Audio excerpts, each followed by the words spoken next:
2018年第20題，喺 propantuol 上面應該貼上邊一種 safety hazard warning label 呢？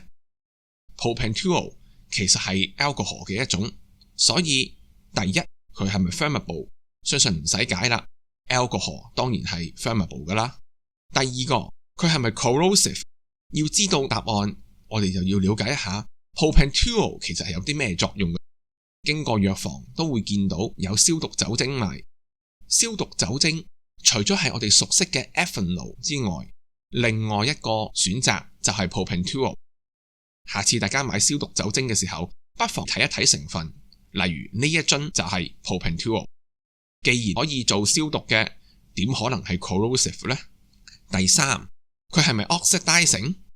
Secondary alcohol 經過 oxidation 之後係可以變成 ketone， 既然佢可以 undergo oxidation， 就係 reducing agent 啦，點可能係 oxidizing 呢？第三號都錯， one only， 答案係 A